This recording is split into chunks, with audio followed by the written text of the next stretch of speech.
Today's episode is a little different. Instead of focusing on a particular product, we've decided to have a guest speaker in because there's a platform that's used by food scientists to speak directly to other food scientists as well as the general public. And that resource is Science Says. And today we're here with the CEO and co-founder of Science Says, Beatrice Zatorska. So hi, Beatrice. Welcome to the show.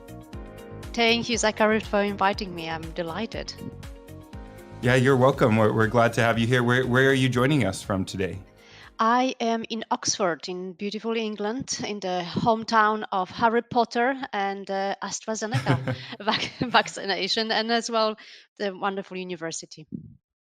Well, thank you for being here. One of the reasons I wanted to have you on the show is that, one of the goals of the Water and Food podcast is just to advise food professionals and reach out and share success stories with other scientists so that they can also be successful. And when I came across Science Says, I realized that your mission is very similar. And maybe you start by telling our listeners what Science Says is. Science Says is a science communication platform curating plain English facts from the latest research on food and nutrition from around the world. And we are also building community of verified experts around it. Although we are a UK-based company, the vast majority of people on our platform, especially the users who are industry professionals and the general public, actually come from the US. Scientists who are the content creators on our platforms come from everywhere. Also, a lot of them come from the US.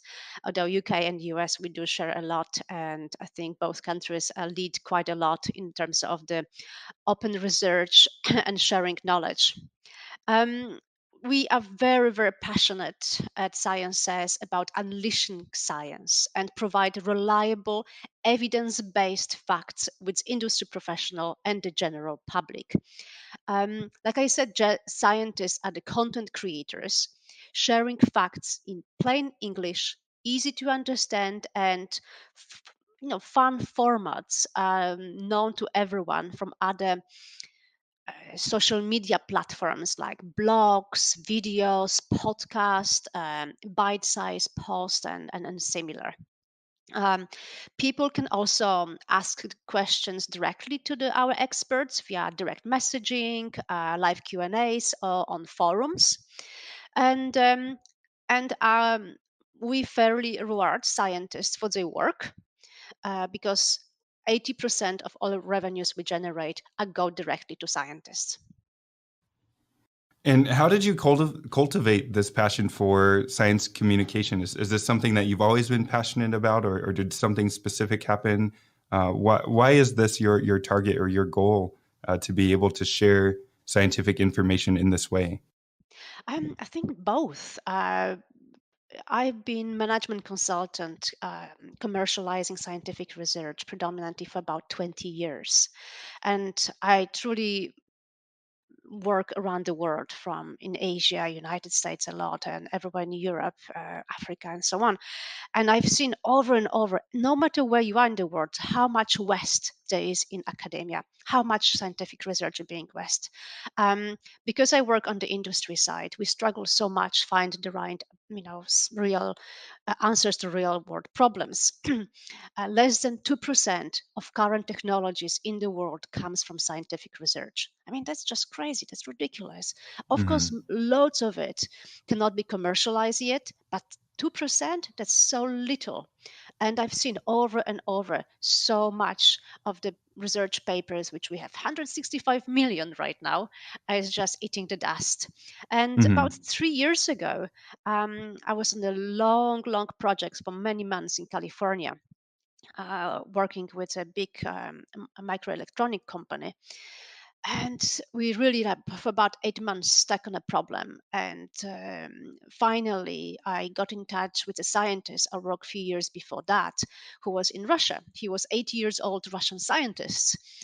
And he for decades he was working on some research and nobody listened to him. Eventually he was just ignored, and I thought, oh, I'm going to give it's a long shot, but we brought him to California. People listened to him and gave him a lab, built a team around him, and eventually his science saved his company billions and saved probably Mhm. thousands of jobs. For me, this was the moment of thinking, this is it. I've seen this so many times, and this moment for me was, wow, I'm going to dedicate the rest of my life just to unleashing that science. And the timing, I think, is great as well. Because we've seen for the past 2 years, especially during COVID, how much we do need that science to solve the problem. So that's why I've I have started previously a company, Smart Tribe, and then we turned into Sciences together with my co-founder, Chris Jack. And Sciences is primarily focusing on food science, is that correct? And why did you decide to focus on food science and not environmental science or something else? Um, we have decided to focus on food science first because we do eventually want to scale to other topics. It was a evidence-based business decision. For the past 2 years, we actually had a different platform called Smart Tribe, and we built. This was networking platform between academics and industry professional. So we were curating one-to-one meetings between people, where people could pick brain of scientists and solve their problems and so on. It was really great, and it was amazing because within 1 year, the platform grew to 20,000 people from around the Oh, world, wow.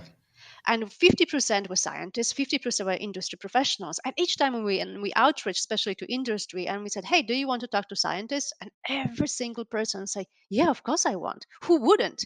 They were overwhelmed that they can talk to them directly. um, and for months and months we have seen the highest demand for food scientists. So we thought, and this was really interesting because during COVID we thought immunization, vaccination, all these life science topics are going to be the hot one. Especially 60% of the scientists on our previous platform were in life science. But no, food science was the most topic in the demand. So we kind of followed that lead.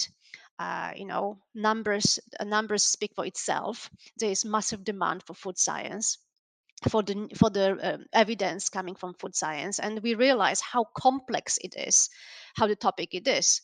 It's a relatively new science, and it's the complexity of it. I think the industry, people in general, are really struggling. It's not anymore how to produce nicely tasty chip. Uh, the complexity involves safety, packaging, labeling, sustainability, development, plant-based. It's amazing, such a complex topic. So we decided that food science is going to be our first focus. Yeah, and I've noticed myself even that I think in general, food science is getting more focus. And I'm working on a project now where I'm reaching out to all the different food science universities here in the United States. And even that number, I could find 35 or 40 different programs here in the States. And I think that continues to grow. So this topic, is very important, and we're going to need food scientists, especially here in the next decades with climate change and all these different things that are going to make bringing food to the table even more difficult. So I'm happy to hear that you're starting with food science, and I'm wondering, how do you pick the topics? There's so many different aspects to food science, so many different products. You could be focusing on regulations or packaging or so on. So how do you focus on what topics to include on your page? Or is it pretty open? If I want to post something about a specific topic, do you have different categories that I can make that post and it'll fall under? How does that system work? We are quite open to the topics, and in fact, we are developing something super interesting. Additionally to our scientist posts, we have developed an engine. My co-founder Chris, he's got a PhD in computer science, and I'm very fortunate to work with one of the talented data scientists in the country. um, and based on the conversation, thousands of conversation between industry and scientists, we have developed the AI kind of technology, which is a little bit working like a translator between scientific research and industry applications. So very soon you'll be able to kind of use our search engine and kind of ask questions, giving you suggestions what is the latest coming from the scientific research, but already with application for industry, which is going to be super neat. So we are quite fairly open to the topics in general. None of us was a food scientist or in the industry, so we didn't know. We pretty much follow the guidance of our first scientists on the platform, on the content creators, and the topics right now we are focusing in, which are well-being, nutrition, sustainability, food packaging, waste, and so on, are topics which our current scientists are passionate about. And how are you finding scientists? How do you get people to participate on your platform? Um, we are well networked with the scientific world. Chris used to work as a chief data scientist for Elsevier, and I work with scientists all my life. So we had already planned many of them in our network. So some of them came with us from the previous platforms, Smart Tribe. We also outreach to new one, and every single one almost we outreached, they were super excited to join us. um, we are we are very open to for more people to join. However, I think we are holding back right now to really go on a big scale because we want to fine tune the product Mhm. and our offering before we really go. But we have already great content creators. So we do not have problems with asking scientists to join, because they are it's not about money for them. It's about the recognition. They like to be part of this. Mhm. Any scientist you ask, everyone loves to share knowledge. Everyone like the open um, science, right? They are also sharing our mission of unleashing that science. They do want to contact with the industry, and also they find science as a safe place for them. Many other platforms, Twitter, Facebook, and so on, scientists sometimes receive a lot of harassment. So with us, they do feel very safe. Mhm. Yeah, I think it's such a great resource because, as a scientist myself, I've done research projects or done things in the past that, I wish I could share. I've found something or something noteworthy that I know would help another food scientist, but there aren't very many platforms where you can post safely and have people take it seriously and maybe someone else can benefit from it. So I think this resource is great. It's definitely something that whether you're a graduate student or a senior researcher, I can see it being really useful. I'm wondering, how do you check the facts that are posted? Do you qualify the work that's submitted, and what's that review process look like? every it's not possible to review every single post, but we do have a ground rule, which every single post, no matter how small it is or what content it is, it has to have a link to a research paper. Okay, it Mhm. has to have the link to the evidence. And is there any cost to participating? So if I want to join today, I want to post something, I have a research paper to back it up. Is there any cost to being on Science Says? For scientists, there is no cost. On the contrary, scientists earn being fairly financially rewarded. So 80% of the revenues goes to scientists.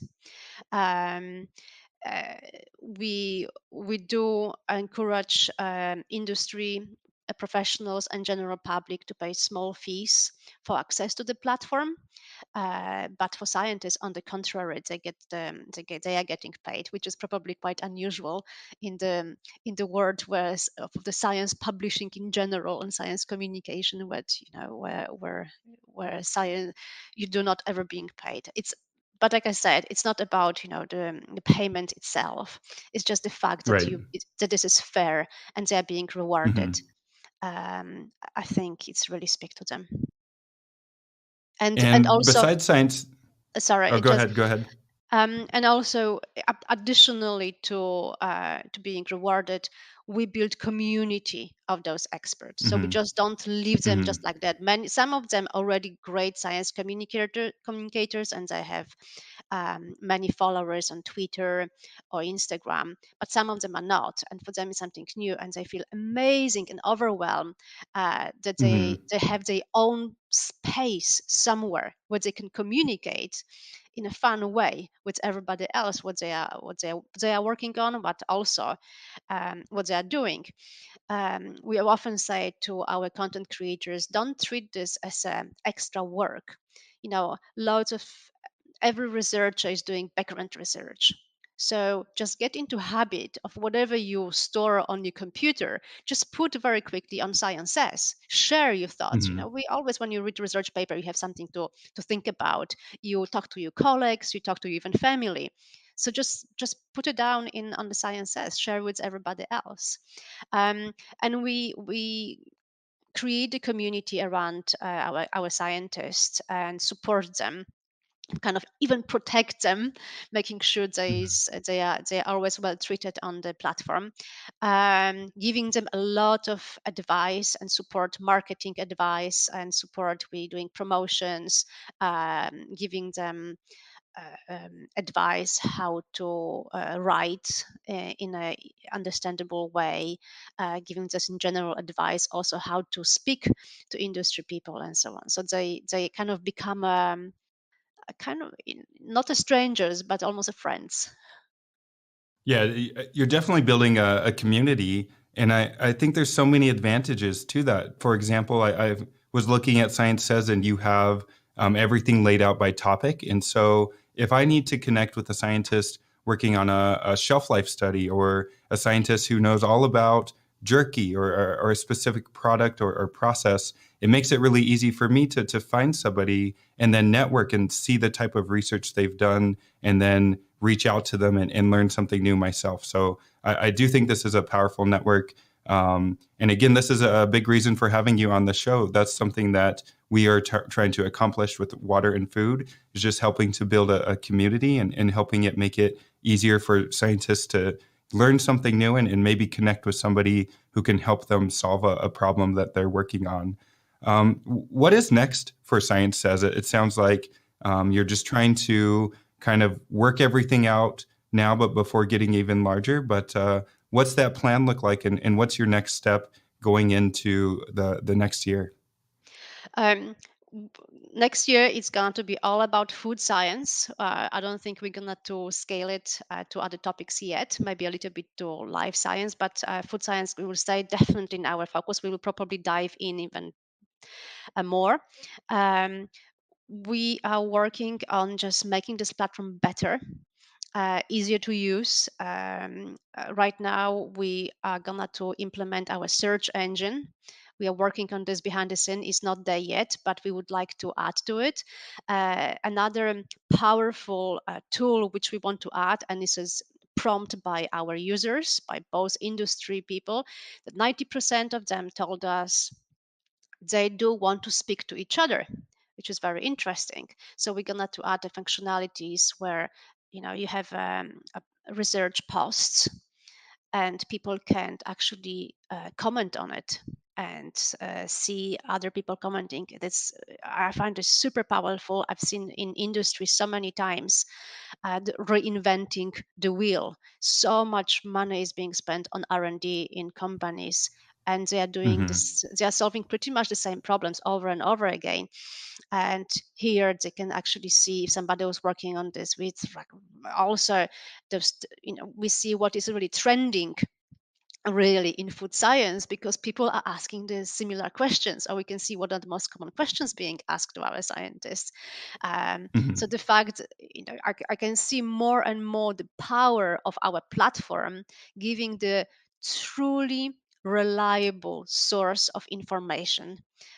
Because when you are working for companies and you're asking for different trends or different facts, and other people telling you something, having usually an agenda why they are telling you. And this is why I love Hmm. science. It's just fact. This is it. It's Hmm. unemotional, it's unbiased, and probably we will develop more and more tools for people to use as much easier and quicker. And also, we work very closely with everyone who is using our platform, both with the scientists and industry people and even general public, um, just to let us know, how you're using it, what else you needed. Uh, but the first feedback we have, they find it super useful that they have a place where they can trust the facts. And what we've noticed also, they have very specific questions. So we're Hmm. going to make it easier for them to find some answers in science. And I agree with you completely. I work with a lot of R&D teams, primarily R&D teams, and I see this all the time, always trying to reinvent the wheel. And I think by having this platform and building a network and community, scientists love solving problems. And if they can connect and solve that problem even faster, a lot of these problems have already been solved, are already been fixed and figured out at another company or by another research project. So I think this is great, and I think it's going to help, our R&D teams across the board or across the world to accomplish and make safer, higher quality products faster. So, if there's a scientist listening right now to this podcast and they would like to participate, either just to learn more or even create their first post, how can they get involved? Um, Please do reach out to us, to me, through the platform or linking to us. Just reach out, and we will be very happy to help them out if they would like to be part of our platform. 100%. Well, great. Well, I just want to thank you so much for your time, Beatrice. I'm glad we were able to connect on LinkedIn and get this podcast recorded. I'm really excited to see where your platform goes and also to participate myself. And so thank you so much for your time. You're very welcome. It's been absolutely pleasure. I'm Zachary Cartwright. This is Water and Food. Find this podcast on Apple iTunes, Spotify, or wherever you listen to podcasts.